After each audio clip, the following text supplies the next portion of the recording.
Welcome to பானகா சமையல். இப்போ நம்ம பார்க்க போகிறது பெப்பர் சிக்கன். இதுக்கு தேவையான பொருட்கள் என்னென்னு சொல்கிறேன் பாருங்கள்.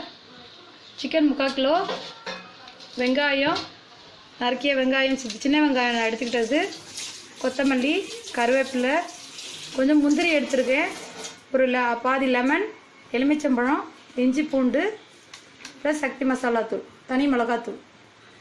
இப்போ கடாயை வச்சுருக்கோம். கடாயில் பார்த்திங்கன்னா ஆயில் போட்டிருக்கேன். எண்ணெய் சூடாகிடுச்சு. நம்ம இது தாளிக்கிறதுக்கு ஒரு 2 பட்டை, லவங்கம், ஏலக்காய் இது போட்டேன்.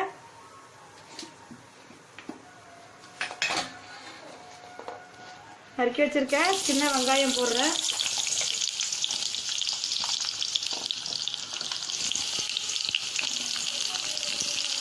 எப்போவும் வெங்காயம் வதக்கும் போது கொஞ்சம் உப்பு போட்டுக்கணும். அதனால் உப்பு போட்டுக்கிறேன்.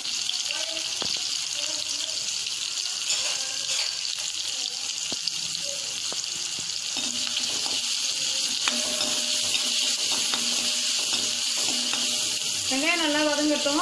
இப்போ பார்த்தீங்கன்னா இந்த சிக்கனில் கொஞ்சம் மிளகாத்தூள், இது மஞ்சத்தூளும் உப்பும் போட்டு நல்லா பரட்டி வச்சுருக்கேன். இது நல்லா ஊறட்டும்னு வச்சுருக்கேன். இப்போ அது இது இல்லாமல் வெங்காயம் வதங்கிட்டு இருக்கு.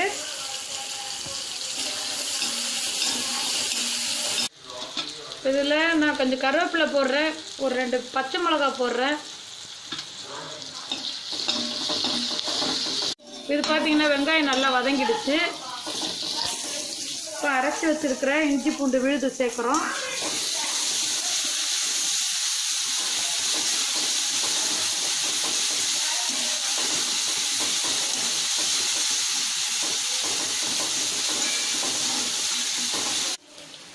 இப்போ இந்த கறி எடுத்து இதில் சேர்த்துக்கிறோம்.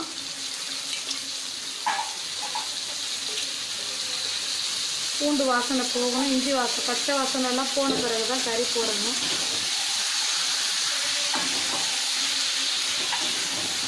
இதுக்கு பார்த்தீங்கன்னா தக்காளி சேர்க்கக்கூடாது. தக்காளிக்கு பதிலாக லெமன் சேர்க்கணும்.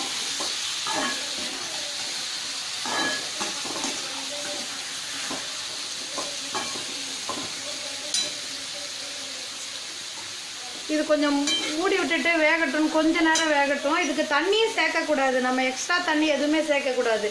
இந்த கறியிலேருந்து வர தண்ணியை தான் இதில் வேகணும். இப்போ வெந்துட்டுருக்கு. இதில் பார்த்தீங்கன்னா கொஞ்சோண்டு மிளகாத்தூள் போடுறேன், தனி மிளகாத்தூள் போடுறேன். இதில் நான் தண்ணியே சேர்க்கலை. அந்த சிக்கனில் வர்ற தண்ணியே தான் இதில் வெந்துட்டுருக்கு. எக்ஸ்ட்ரா தண்ணி நான் எதுவுமே சேர்க்கலை.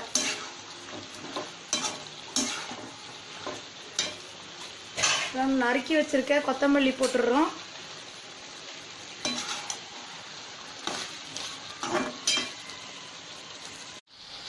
இதில் நம்ம பாதி எலுமிச்சம்பழம் கட் பண்ணி வச்சுருக்கோம்ல, அந்த சாறை இதில் போட்டுடுறேன். எலுமிச்சம்பழம் ஊற்றி நல்லா கிளறியாச்சு. இப்போ நம்ம பெப்பர் மட்டும் கொஞ்சம் தூள் பண்ணி வச்சுருக்க பெப்பர் எல்லாம் போட்டுடுறோம். இந்த பெப்பர் போட்டுட்டு நம்ம அப்படியே மூடி வச்சு இதை கொஞ்சம் ஸ்லோவில் வச்சு மூடி திறக்கணும். நல்லா வெந்துடும். அந்த தண்ணியிலே நல்லா வேகட்டுன்ட்டு ஸ்லோவில் வச்சுட்டு மூடிடுங்க. ஒரு 10 நிமிஷம் இல்லை 15 நிமிஷம் நல்லா வேகட்டும். இது நல்லா வெந்துட்டு இருக்கும். இதை நம்ம எடுத்துடுறோம். முந்திரி வறுத்து வச்சுருக்குறோம்ல, அந்த வறுத்த முந்திரியை மேலே அப்படி தூவிடுறோம்.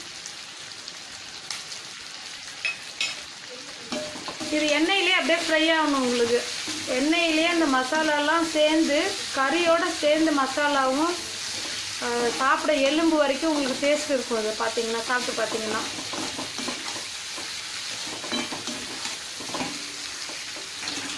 இது இன்னும் ட்ரை ஆகணும். ட்ரை ஆனதும் நம்ம சர்வ் பண்ண வேண்டியதான், எடுத்து சாப்பிட வேண்டியதான். இப்போ இது ரெடி ஆகிடுச்சு. பாருங்கள், இந்த முந்திரி எல்லாம் நம்மளுக்கு எவ்வளோ சூப்பராக இருக்குது பாருங்கள் பார்க்குறதுக்கு. Pepper chicken ready. சாப்பிட்டு பார்த்துட்டு எப்படி இருக்குன்னு சொல்லுங்கள். நான் சமைச்சது நீங்களும் ட்ரை பண்ணி பாருங்கள். உங்களுக்கு இது பிடிச்சிருந்தா லைக் பண்ணுங்கள், ஷேர் பண்ணுங்கள், சப்ஸ்கிரைப் பண்ணுங்கள்.